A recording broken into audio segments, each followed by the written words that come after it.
তো সকল ড্রাইভারদের জানাচ্ছি আন্তরিক শুভেচ্ছা ও অভিনন্দন। বাংলাদেশ প্রাইভেট কার একতা থেকে আমি মহসিন শেখ।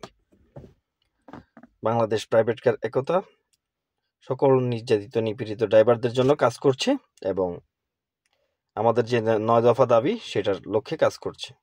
আজকে ড্রাইভার ভাইদের উদ্দেশ্যে আমি কিছু কথা বলতে চাই।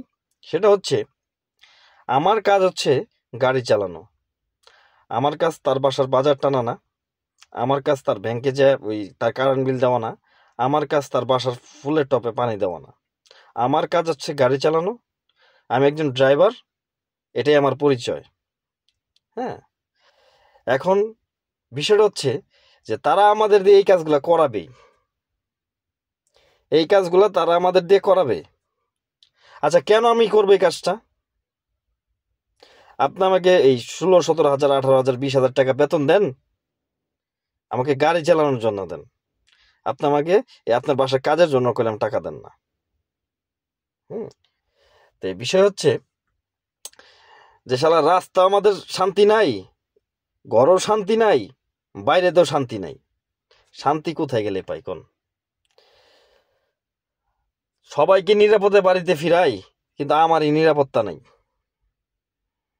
বাংলাদেশ শ্রম আইনে আমাদের জন্য কিছু নাই, যদি থাকতো তাহলে আমরা পাইতাম। যেমন ধরেন, আমরা এই যে হাজার হাজার ড্রাইভার প্রতিদিন দিনকে দিন আপনার রোড অ্যাক্সিডেন্টে মারা যাচ্ছে, পঙ্গুত্ব বরণ করছে। আমি এখন পর্যন্ত দেখি নাই যে একটা ড্রাইভার পঙ্গুত্ব বরণের জন্য সরকার থেকে কোনো সহযোগিতা পাইছে। আমি এখন পর্যন্ত দেখি নাই যে কোনো ড্রাইভার মারা গেলে তার ফ্যামিলিকে সরকার থেকে কোনো অনুদান দিছে। কেন রে ভাই? আপনার বাংলাদেশ গড়তে যদি আমি ভূমিকা রাখি ড্রাইভার, আমার জন্য আপনি কিছু করবেন না কেন? আমি ড্রাইভার, যদি বাংলাদেশের কথা আছে না যে আমার চাকা, আমার গাড়ির চাকা ঘুরলে, এবং আমি যদি সুস্থ থেকে আপনার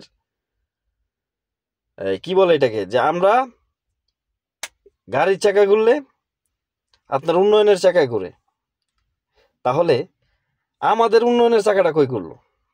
অথচ সরকার আমাদের যে নিয়ম শৃঙ্খলার কথা বলে, হ্যাঁ, নিয়ম আসার দরকার সবাইকে, যে ট্রাফিক আইন, ট্রাফিক সাইন মানা দরকার।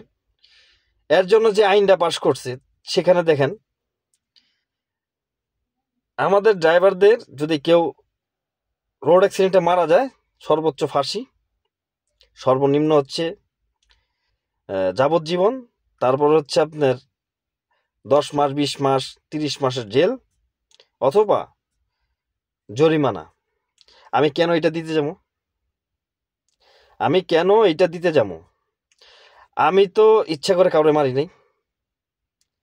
কারণ আপনি এই আইন করেন যে কোনো পথচারী হাইওয়ে রোডে হাঁটতে পারবে না, তাদের বিরুদ্ধে জরিমানা করেন।